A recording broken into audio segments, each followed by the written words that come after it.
Hello and welcome to another episode of Wrong End of the Stick podcast with me, Zach Eaton, and Jonathan Nimmo.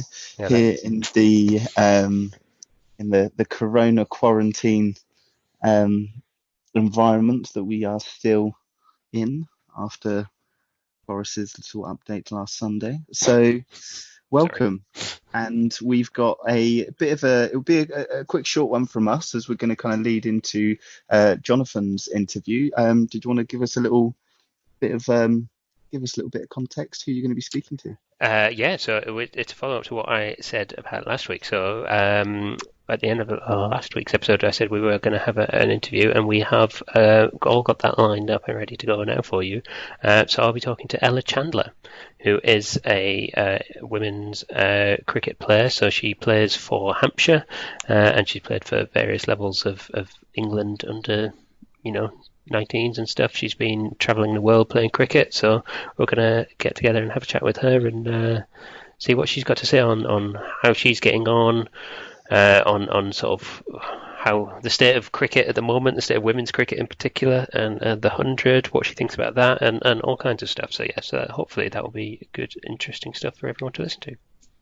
Nice, sounds good. Yeah. I just realized you haven't actually told us what episode we're on, by the way. Oh, is that just because you couldn't remember, or is that just exactly it? I think we're on episode. Well, I know we're close to 50, so I'm gonna. Is it 44? It's 47. So close. So close. Oh god, creeping ever closer to our best of the outtakes, and just we are. We've got, I think, only 2 more episodes, and then we can finally release it. So within a couple of weeks, everyone's going to have that finally. Have you finished up on the? I probably need to polish it off a little bit, but I'm mostly done. The majority of the episode is there, so I just need to tidy it up a little bit and add in anything ridiculous that we do over the next couple of weeks, and then it'll be fine. Oh dear. Right, do you want a cricket update? Then shall we do seemingly stumps, and then we've got 2 can play that game. We're going to get all of that little lot in just before the interview, so it's going to be a bit of a crammed episode, this one. Brilliant. Let's have your cricket update then, Mr. Newman. Well, the only very brief cricket update is that England players are going to be back training next week. So they're only going to be training on their own. They're not going to be doing it as a group. But yeah, so it's positive signs that cricket may actually make a return. You never know. Some cricket may get played this summer. They've confirmed that there's definitely nothing happening until 1st of July. But there's possibility that after that we might have some cricket going on, which would be great. That would be great. Okay. So that's good news. Hopefully, positive signs that things might be coming back to life a little bit. So, yeah. Sounds good. Yeah, that's about it. I have no other cricket update because literally nothing's happening still. But... No, that's fair enough. But it's good to hear that they're getting back to it. I mean, when you said that, to be fair, I was kind of thinking, well, what have they been doing for the past couple of months? They've had their feet up, having a cup of tea. Having a cup of tea. I presume. The England players will have, gyms and things that they could be using at home. I don't know, but getting a job at Tesco's. Well, it could be. Yeah, if you see Stuart boards stuck in yourselves or anything, then do let us know, won't you, everybody? But yeah. Oh dear. So next up, we've got. What do you want to do? Do you want to do 2 can play that game, or do you want to do seemingly stump first? Let's do 2 can play that game first. Yeah. Okay. Cool. Yeah. Let's build up to seemingly stumped because I enjoy that the most. So I saved that best for last. Okay. So 2 can play that game. We downloaded. So this was my suggestion this week, wasn't it? It was. Yeah. And it is an app called Umpire's Call, which, as it suggests, is I don't know. You describe it. You're better at describing these things than I am. But so the game is incredibly simple, and it's essentially the view that you would have as a umpire viewing the striker, so the batsman, and you get a view of the ball coming towards the batsman, and each time a ball is delivered, it's going to be your decision to call it as LBW. So it's never going to be, it doesn't look at kind of off the bat or, nicks or anything like that. It's more can you identify if a ball is on track to hit the stumps in that scenario where the foot comes before? Um, so I found, and I think Jonathan has a different view to me because Jonathan took part in a lot of umpiring. So it's kind of like teaching someone to suck eggs, I guess. But for me, after playing this game, I feel more confident. I feel like I could go out there and umpire now. Like, So it's I basically taught you to become an umpire. definitely, it's a really simple game. You get upgrades where you can either have like a kind of holograph where it shows you the direct point of impact on the pads. Um, the graphics are kind of good for something that's like on an Android or on a smartphone. Um, Really kind of simple, not a lot to it. It's not a game for people who, if you are kind of a regular kind of cricketer or umpire or all that kind of thing, you will get bored quite quickly. But for someone like me, I found it good to kind of burn off a quick kind of 5 minutes here and there throughout the week. When I was like just kind of chilling out, having some lunch or waiting for one of my other games to kind of load. So I really enjoyed it. I thought it was good. So for me, my rating for this game this week, if you are just want to have something kind of there and just to kind of pass the time, not complex at all. Doesn't really matter if you lose. Not big on reward. I'll give it a solid 6 out of 10 Yeah, for me. I think that's fair. I mean, yeah, as you said, for me, I know the LBW rule and some of to be honest, early on it's quite fun in terms of, oh, was that going over or not? The ones where they're going over, they're the really interesting ones for me. Of like, oh, I'm not sure about that. Um, but it's quite easy, I would say, and I think the upgrades that you get through like doing more just makes it easier and easier, which for me made me lose interest a little bit. Um, as you say, it's quite a nice, fun one just to flick on for a few minutes here or there while you're waiting for the kettle to boil or whatever, and be like, I'll judge a few. But I thought it was really interesting that you had, you sort of now understand the LBW law a lot more than Yeah, you previously did, which is all good. It's all there, part of the entertainment. So for somebody new to cricket that doesn't really get the LBW rule, it's really good for teaching you how it works. So if you know cricket really well, maybe give it to your partner or your kids or anything to get them learning what the LBW law is. And if you're new to cricket, this is a really good way of learning it. So yeah, I think it's a good, solid game. As I say, really simple, really straightforward, and yeah, really easy to get into. It takes like no real thought process in terms of just getting into it. You just see a ball and you've got to say, is it out or not out, and that's it. So it's really simple to get into. it is, and it's really fun. But on the back of that, I just wanted to say it also does, and it's not something that you need to consider, but something that you can focus on over time is it actually gives you the condition of the pitch and the type of delivery that the bowler is doing as well. And whereabouts in the pitch it's obviously bouncing up. Mm-hmm. So which again, there's another little kind of bit in there. It's not just just every time the same kind of ball and everything else. It does kind of swing, or it can come up short, and yeah, no, it's good. Yeah. No, Cool. good. I enjoyed it. That was good. So yeah, good 6 out of 10 for umpire's call there. And if I remember, which I never do, I will stick a link to the game in the show notes. But yeah, good luck if I ever remember doing that. Right, shall we do seemingly stumped? Seemingly stumped. Who wants to go first? I've got two because I think I can't help but feel like you may have said one of these before, but I'm not sure. So It feels like the kind of thing that I would have done. Well, you went first. No, hang on. Who went first last week? I can't remember. I think you. I can't remember now. I think I went first last week, so you go first this week. I'm going to give you the reins. Okay, cool. So the first one that I'm going to try out, and this is the one I wasn't sure if you've done already. So I am told you already that I'm not going to tell you if I know what it is. If I know what it is, I'm just telling you the answer. I'm not claiming whether I've done it or not before. So I'm totally underhanded. But yeah, I want to win. I got beat fair, last week and I'm not happy. I need revenge. was it 2 or 3-0 down now? Well, to be fair, you got two right last week. I got two right the week before, so it's 2-2 overall. Thank you very much. Oh, Don't be okay. claiming Okay. that, but it was 2-0 last week, and I need to avenge my defeat last week. Right. Okay then. So let's start off chin music. Chin music. Okay, this is not one we've used before, Okay. but I believe it is a period of sustained short-pitched bowling which goes up towards the batsman's head and therefore is known as sweet chin music. Yes, correct. Yes. You did get that right. Yes. But then again, you did say that you wouldn't I even. know, You but I wouldn't would have count. admitted it after the event. But no, we've not had that before. All right. Okay. And I'll save the bonus one because I think it's quite funny. And so, what's your one for me? Well, I worry that you might have picked the same your bonus one as the one that I might have for you. So I did that last week, and I'm Yeah, kind of you worried did. I'm going to do the same again. Okay, so my seemingly stumped for you this week is a creeper. Oh, bugger. What is a creeper? Oh, I haven't got a Scooby. A creeper. Is it?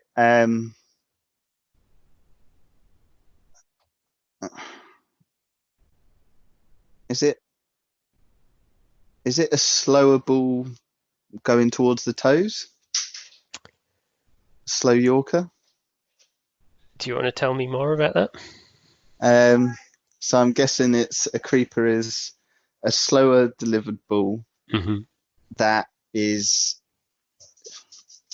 possibly difficult to perceive because it is going slower, and the batsman would swing early, and then it just kind of creeps past them and goes onto the stumps.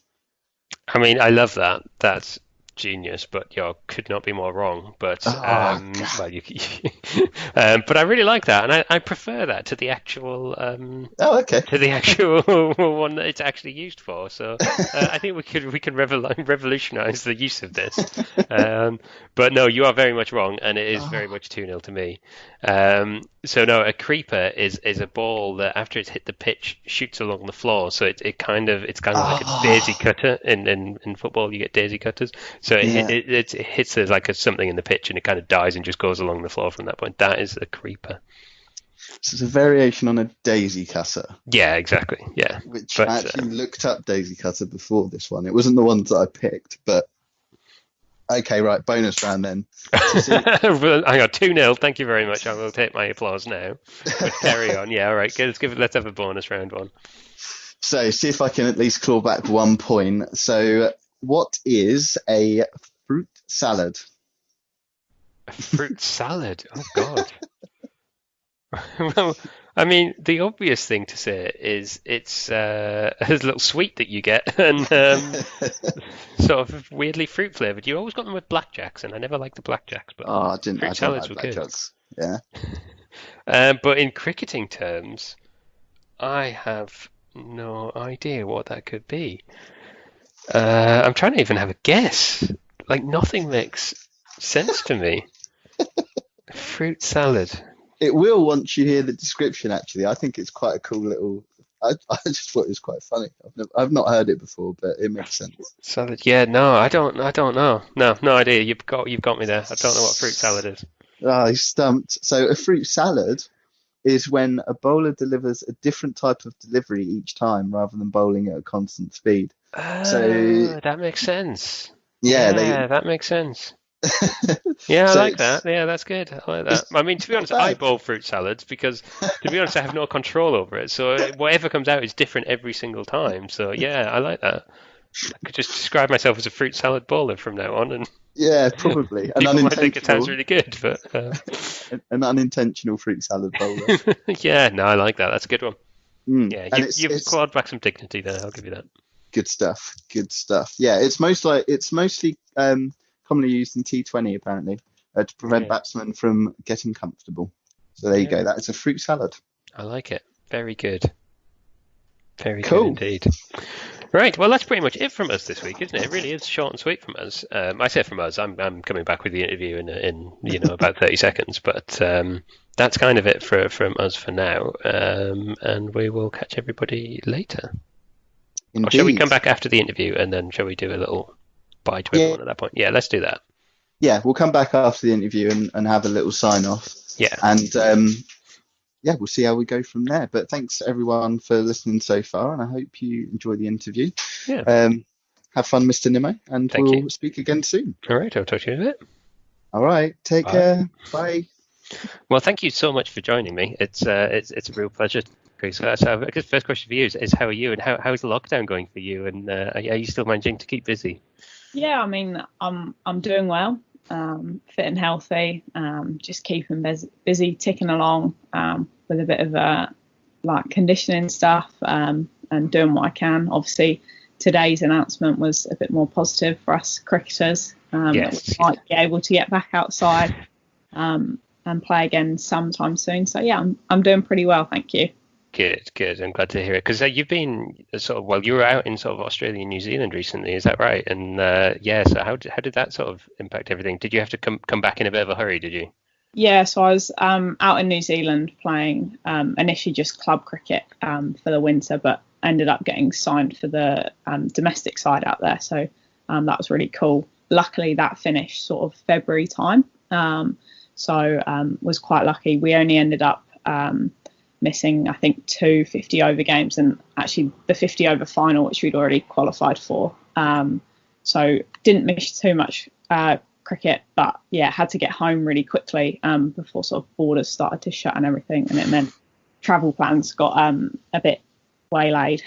Yeah, well, fingers crossed we'll be back up and able to get out and back out playing at least soon enough, Right. But just to sort of, I guess to sort of rewind a little bit with you, how did you first get into cricket? What was it that sort of sparked your interest in the game? So dad's always played, so it was my dad for me. Sort of, we had a really great. That's my dog.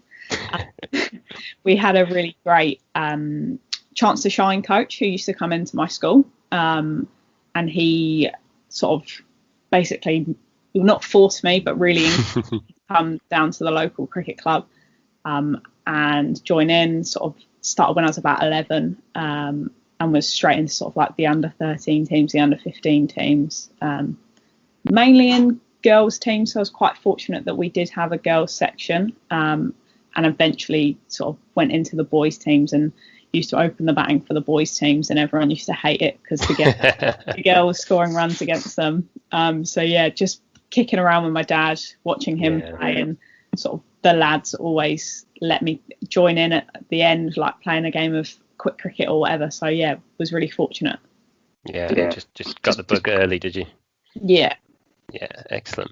So how, in terms of your playing, how would you sort of describe your game? Is there a professional that you model your game on, that you sort of aspire to be like, or is it are you paving your own way?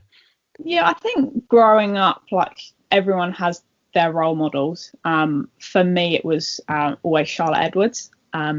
Sort of England women's captain for 10 years, just wanted to emulate what she could, try to copy her shots, and I'm fortunate now that she's actually my head coach, so used to aspire to be like her, and I now work alongside her. So yeah, that's really cool. And alongside probably her, it was Susie Bates, who plays for New Zealand, really attacking batsman, and athletic in the field. Just again wanted to be her. Yeah, that's fantastic. And what is it like when I'm working with sort of your idol and with Charlotte? Because she's such a massive inspiration and has helped move the game on in England massively. So what's it like working with her? Yeah, definitely. I mean, it came about because she actually, before she retired, she came to play at Hampshire. So started off playing alongside her. She was the captain, and it was a way of us basically learning off her before she actually became the coach, and now she's the director of women's cricket at Hampshire. And yeah, I just think it's been quite strange, obviously going from being your idol to playing with her to now actually she gives me advice, and like she's just at the end of the phone anytime we need, and I just hang on whatever she says. It's like gospel, and I know the whole squad have learned so much from her, and throughout their time at Hampshire. So yeah, very grateful for that opportunity.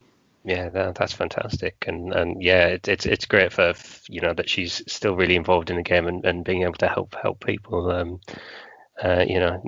improve their game and get further on in the game as well. So that's fantastic to hear.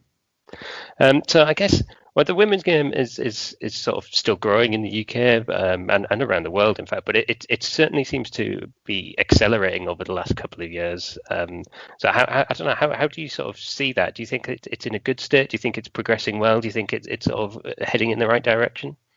Absolutely. I think if we were doing this podcast 5 years ago, you'd probably have a different answer. But sort of in the last 5 years, there's been really mass change. There's now a professional women's cricket league in England. Obviously, it was the Kia Super League.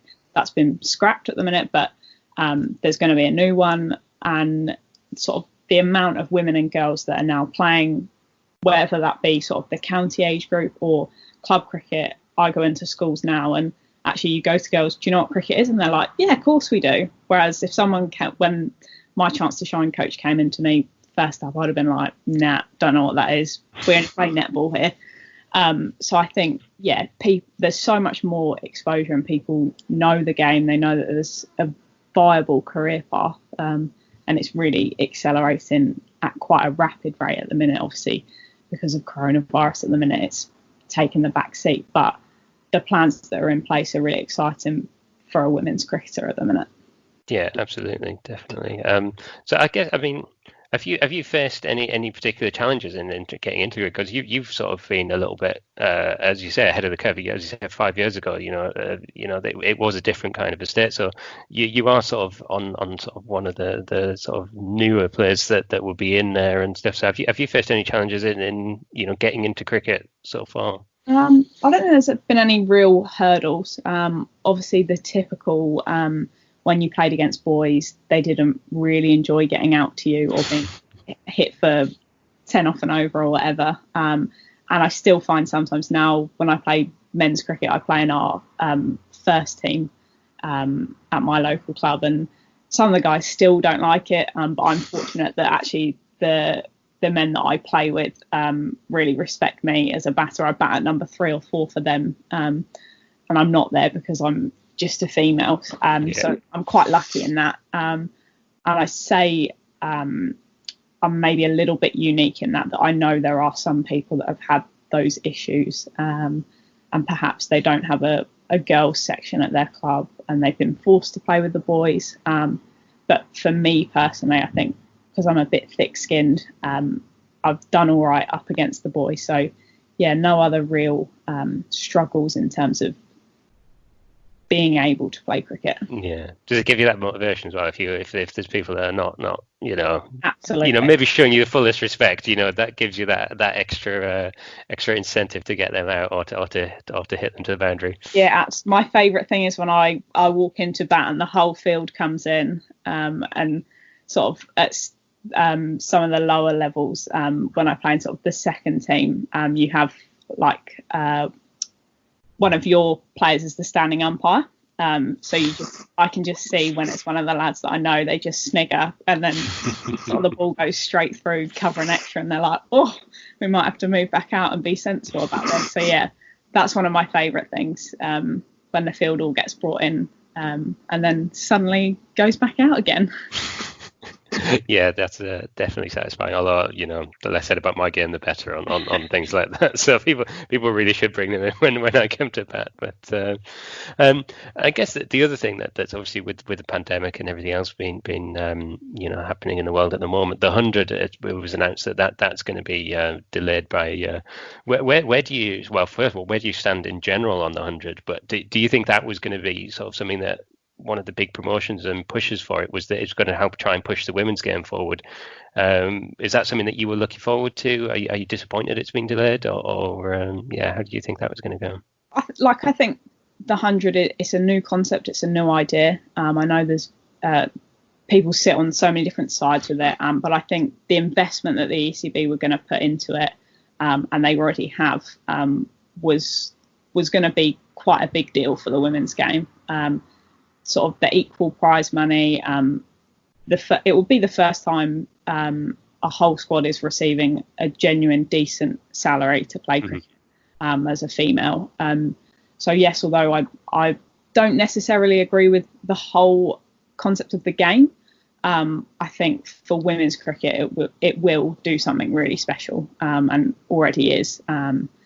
Just the appointment of full-time coaches, full-time physios, and having that access to everything is something that the women's game needs. So eventually, when it does come around in 2021, I think it will be really special for the women. Yeah, no, definitely, and that's the hope. Hopefully, that's going to be one of the big impacts of it. So that would be nice to see, and it'll be hopefully nice to see it on free-to-air TV as well. Hopefully, that's going to spark, a lot of interest in boys and girls getting into cricket as well, which is what we want to sort of grow the game and things. So I guess from your, still budding career, have you got any standout moments that sort of highlights for you, or particular memorable moments that you've had so far? I think there's probably a couple. One probably happened this winter when I made my debut for Canterbury, the domestic side. It was quite a shock to me. I didn't intentionally go over to New Zealand to play domestic cricket, and it was the first time I'd really been around that environment as sort of a player with genuine squad selection capability. I've been around some domestic teams here, sort of running drinks or training, but never actually really been in contention of being selected. So that was a real highlight, and getting to play all around the country in New Zealand. It meant I got to travel and play with and against some really amazing players. So that was definitely a highlight. Probably a highlight from sort of an English season was a couple of years ago. Hampshire women were in Division 3 of the county championship. We got promoted to Division 2 and ended up winning the Division 2 title on the final game of the season. I scored 50 in that game and got us promoted from a situation where we really shouldn't have won. And then the following season, we were the first ever time Hampshire women have been in Division 1. We actually ended up winning Division 1 as well. And got to go to, we were supposed to go to Buckingham Palace, but that got cancelled. So we went to the House of Lords and had our medals presented there. So that was really special. And to go on that journey of 3 years from Division 3 to 1 and winning them all was a real highlight for me personally and as a team, because it's something we've never done before. Yeah, that's fantastic, and it sounds like you've achieved a huge amount already, and cricketing wise and stuff. So I guess what's your sort of ambitions for the future, or how have you got your sights set on a particular target or goal, or sort of a pinnacle you want to try and reach? Yeah, I think for me it's my personal goal at the minute is to try and get into one of the 8 new regional sides. So they're going to become sort of the new county, sort of the replacement for the county game, which has been scrapped this year. But they're going to become more professional with full-time coaches and that sports science side. And actually, you will have a contract for that if you're sort of one of the best in that region, and you will be paid to play. So that's a real aim for me. I'm more of a one-day player, so that suits me more than trying to aim for sort of 100 contract or something like that. I'm not a block basher, and I bowl off spin and I don't spin it that hard. So my aim is to really try and cement my place in one of those regional sides so that I can keep playing one-day cricket and hopefully play T20 at that level. Yeah, no, that sounds great. So yeah, I guess that kind of brings us on nicely in terms of, because there have been a lot of changes made to sort of the women's game, or in process of being made at the moment. So what do you make of that? Do you think they are positive changes in terms of sort of the way it's being restructured and the sort of scrapping of one league and then the sort of this new regional stuff? Is that going to be a force for good, do you think? Absolutely. I think the change is good. The change was necessary. Obviously, it's not all come to light yet because of the sort of situation we're in at the minute. But I think there needed to be something to bridge that gap between sort of the England academies and county cricket, because there was quite a distinct difference in that. I used to be on an England pathway, and having seen sort of the difference in ability from girls that used to be on the England pathway to girls that have never been on it, there needed to be something to bridge that gap. And I think what they've done is actually really great by not keeping it county specific, but actually making it regionalised, so that there is an opportunity for those in the minor counties as such to actually still have that opportunity. So I think, yes, although the KSL is gone, the Kia Super League, I think it will be replaced with something bigger and better. So it's definitely something as a county cricketer I'm looking forward to. Yeah, no, that's great, and hopefully that will get some sort of TV exposure and things, and help build the game that way as well, because I think that's so important in sort of trying to build the game. And I think that element of the 100 where the games were going to be shown on free to air TV is massively important. But I guess if you were a sort of very broad general question, I'm going to throw onto you now. But if you were in charge of all of cricket in England and the ECB, is there any particular change that you really would want to see being made over the next few years? I think just progressing with what they're already trying to do. They've got the underlying thought process and sort of ideas behind it, but it just needs to come to light now, because there's been sort of mumblings about it for the last few years. But definitely I'd love to see all in the regions, all players that are in that squad able to have a full-time contract and be able to be full-time professional cricketers. Football have been able to do it, rugby haven't quite yet, but they're getting there, and I think that for me would be the big thing from the ECB. If they can do that, I think it would bring on the women's game heaps, because I think sometimes perhaps although it's not on the same exposure level as the men's county cricket, people tend sort of to forget that actually it is very much amateur. We all still pay to actually play for our counties in terms of expenses and stuff. So if that was to be able to all be parked, and actually we're now on almost a level playing field with the men, I think the improvement in the actual game would be quite significant. Yeah, definitely. That sort of professionalization of the game is it does feel like that we're moving towards that, and we're not too far away from it. But I think it sounds like there's still somewhere to go. So I guess in terms of that, how have you managed sort of your career so far in terms of balancing that obviously having to the expenses of paying to it with trying to keep playing and improve your game, and how is that balance for you? Has that been a challenge? Yeah, I think I was lucky that my parents always supported me, but particularly in the last sort of few years where we've moved to playing in Division 1 and Division 2, that involves I live in the very south, and that involves going right up to Yorkshire and Lancashire for a whole weekend, leaving on a Friday, getting back either late Sunday, Monday morning. So it takes up a big chunk of your time, and sort of travelling to training is an hour away, hour there, hour back. So yeah, really had to balance my time and my money to be able to afford to keep doing everything. And I think from being in New Zealand, it's kind of opened my eyes a bit that actually it can be done. And particularly playing in the domestic side there, we were flying somewhere every week to go and play, and that was being covered, hotels, travel expenses. And it was like, okay, we could actually do this in England too, and it would probably bring through the best out of a lot more players, because they would have to manage their jobs, their education, sometimes young family. So I think, yeah, it was tricky, but we got through it, and actually now by staying in the game, those players are reaping the rewards from it. Yeah, definitely. That's great. And I mean, to be honest, I don't know a lot about how the women's game in particular works in different countries. Are there sort of countries that we could be aspiring to? Is the setup that much better, sort of as you say in New Zealand and Australia and things like that? Is that something that the ECB should be sort of looking towards to do things and model things in a similar sort of way?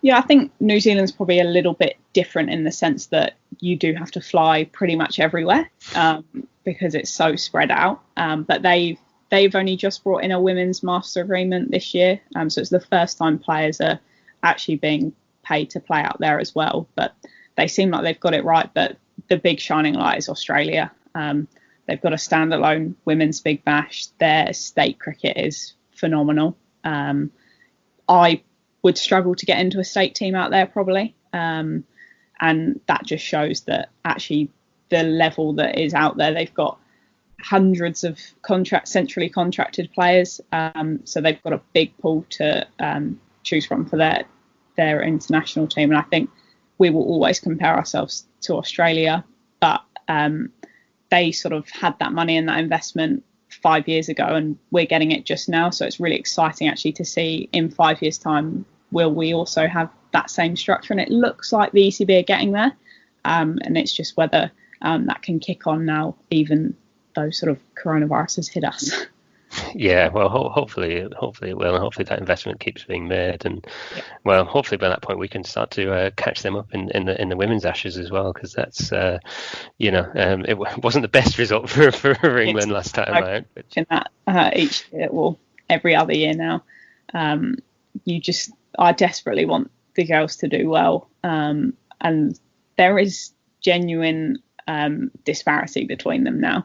But I think we will catch them up in a couple of years, and hopefully we bring back the women's Ashes. Yeah, fingers crossed. Do you like the way the women's Ashes is structured as opposed to the sort of the men's Ashes, the sort of the more traditional sort of test, and the separating out where we have it in the men's, whereas the women's is all sort of worked out on a point system. Is that something that you think works well? Yeah, I think, to be honest, women are not robust enough to play 5-day test cricket. It's not something we do. It's not something we've ever really done. I'd be quite happy to see the test go, although it is quite iconic. And I think if you were a player, it would be a real privilege to pull on the whites of England, because it's not something you ever do. We haven't played a test for years now. And I think it does make it quite competitive, in the sense that you're probably not ever out of it until the last couple of games. So I think, it works really well. And actually it makes it a bit more engaging for the fan base, because it's like, if they win the next 2 games or they win the next 2 T20s, they could still be in with a chance. So, I think it's a really good way of doing the women's Ashes. Yeah, absolutely. Yeah, and you never know, maybe in years to come, if the women's test game does grow to a certain point, then things might progress on. You get more women's tests across the world and things, which would be good to see. So I'm not going to keep you too much longer, I promise. But as I say, I'm happy I could talk for cricket for hours, particularly at the moment. But I guess have you got any advice for young girls that are potentially looking to get into cricket, or for people with children that they are trying to look at new activities they might be able to do after lockdown and things? What advice would you give to anyone with young relatives or children that want to get into cricket? I think go for it. It's a great team sport. Obviously it's non-contact, so your child's never going to get hurt. And I think it's somewhere where you make lots of memories, and it's actually not just the game of cricket in itself. It's the training before, and it's the camaraderie you'll know as yourself that you have after a game. And you do still get that at age groups. And I think right now is a really sort of key time, and almost like exciting time to get involved in cricket. There's so many new programs being announced by the ECB. So we had All Stars, and we've now got Dynamos, and your children will enjoy it. The coaches are great. All the coaches I know around here are so inclusive, and there are specific teaching modules now around encouraging more women and girls to get involved in the game. And I think it's a really exciting time for me as a coach to be involved in bringing that new generation through. As a female coach, I will always be drawn to inspiring women and girls, but actually it's the same with young boys, young adults. It's a game for life, and it's something you can do for a very long time. It's not like football or rugby where you might have to hang up your boots when you get to about 30. You can play it for a very long time, and I think you'll make some amazing memories. So to stick at it, and actually there's a role for everyone in the team. It doesn't matter if you can't bat, because you know what, you might be able to bowl, and if you can't bowl, you might be able to bat. Definitely, absolutely. And just while you mentioned the sort of the coaching side of it, is that something that you really enjoy and would want to take on? I mean, obviously you're still young and you're still at the start of your career, but for further down the line, is it something that you want to stay involved in potentially a coaching capacity, further down the line when you're not playing and you're not winning the women's Ashes against Australia for us? Is that something that you want to take forward then? Yeah, definitely. I've sort of always been involved, mainly through sort of more of a inspiring role at my club, but recently, or not so recently now, but did my level 2 and started properly helping out and coaching sides, and being able to coach at Hampshire and the junior age groups was something I really, really enjoyed. And joining up with a women's coaching organisation meant that actually we could go into schools, go into clubs and try and inspire as many girls as we could to get involved, or actually on that performance side really help them out with sort of knowledge that I've learned. So I think, yeah, it's something I'd like to continue, and definitely look towards pursuing sort of my level 3 coaching badge and going further and seeing what I can do with that. Fantastic. No, it's good stuff. And you're also involved in. I mean, you're involved in sport, and I don't know how you keep your time going and making enough time in the day. But you're involved in like football refereeing and all kinds of other things as well, aren't you? But cricket's still the one that won you over. Has that always been your sort of biggest passion? And how did you balance that in terms of other potential options you could have gone into? Yeah, I think cricket was always sort of the forefront of my sort of sporting aspirations. It was a summer sport, so it was definitely more appealing when I was younger. I used to play sort of academy football for a while for a few London clubs, and sort of gave that up when I got a bit better at cricket, because I was like, oh, actually I probably prefer cricket in the sun. So yeah, it was quite an easy decision for me. I know it's not easy for some other girls. There's a few in the England pathway now who have had to make that tough decision. But yeah, cricket was always the one for me, and it was nice that I was able to balance those other things sort of as almost a distraction from cricket and training. And it was, yeah, really nice to still have that refereeing, and I still play football now. To do that on a Sunday afternoon is great. Monday morning, not so much when I have to get back to the gym. But yeah, definitely something I'd say stick at it if you can when you're young. Just play as many sports as you want.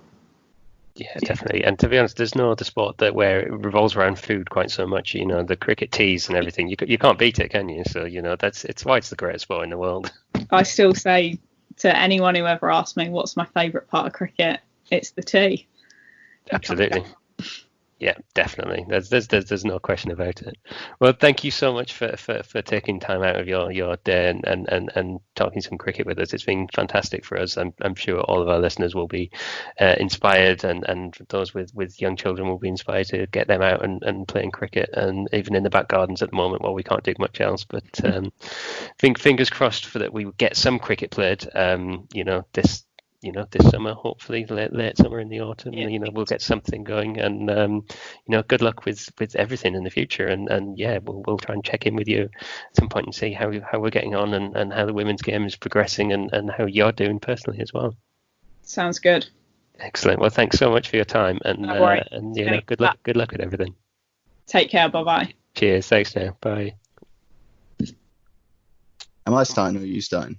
Well, we both started already, so I mean, I'm clearly going to leave this in as our next bit as well. So, yeah, welcome back from the interview there with Ella Chandler. Thank you very much to her for taking time out of her busy schedule. Although nobody's that busy at the moment, are there anymore? But but yeah, so that was really good, really interesting, and yeah, nice to hear from somebody that's really getting involved in various levels of the games. Yeah, so that was really good.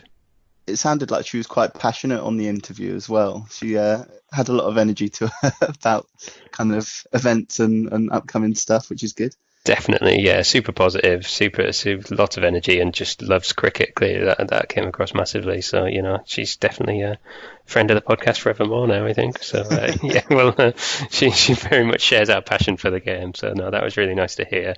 and she'd been out playing cricket in New Zealand recently. So that's I think that's got to be an ambition of ours, isn't it? I mean, clearly not at the level she's playing at because she's actually really good at the game. But from our point of view, maybe we just go and turn up with a cricket ball and bat and see what we can do. Just wear their kit, amble onto the field. Yeah, why not? Well, I wasn't meaning for New Zealand. Oh yeah, definitely. It's just just put on a Kiwi accent and see if we can work our way into the team. Kane Williamson will, move aside. We'll be here. But no, so that was that was really good. So have we got anything else to talk about? I can't remember now. Yeah. Well, it's. I mean, no. I mean, we've done the seemingly stumped, which is the very brief cricket update from before. So I don't think we've got a lot to add. Apart from just, I think we want to try and do like a little. We saw a skeet, didn't we, on Instagram? Yeah, we've got Instagram or Twitter. On Twitter, yeah, we've got ambitions to do a little sketch thing for everyone. And the more I think about it, the more the idea grows and gets to be quite a big, ambitious project that's probably never going to happen, which is a lot of what this podcast felt like for us for a long time, because we talked about it for like a year before we ever recorded. So that's true. It feels like it could be one of those things that in a year's time we might end up doing it, and then it wouldn't be relevant in the slightest. So. Everyone's kind of moved on. Yeah, everyone's moved on. What are you doing? Jokers. But it's lockdown. Don't you remember? Yeah, that would be classic us, wouldn't it? Oh, brilliant! Well, fantastic interview. I hope everyone kind of enjoys. Yeah, well, it's turned out to be quite a long episode after all of that. So hopefully that will keep everyone busy, and we will be back next week when we might potentially have another interview. But more on that next week. Ooh, look at that. All the interviews coming in. I know. Well, when I'm locked down at home and in the of an evening, I suddenly scroll my way through Twitter and I was like, right, who can we talk to next? So, this is what happens. Excellent. Right. Well, if you have got any thing to say about anything that Ella said or anything that we've said over the course of the podcast, you can get in touch with us. We are on Twitter and Instagram at Wrong End Podcast. You can also email us at wrongendofthestick@hotmail.com. And do let us know what you thought, what you're doing, how you're keeping busy during lockdown, and anything you want us to talk about in the future. Please do. Sounds good. Well, thanks for listening, everybody, and we will catch you next time. Cheers, everyone. Bye. Bye. Oh, that was well out of sync. What were we doing?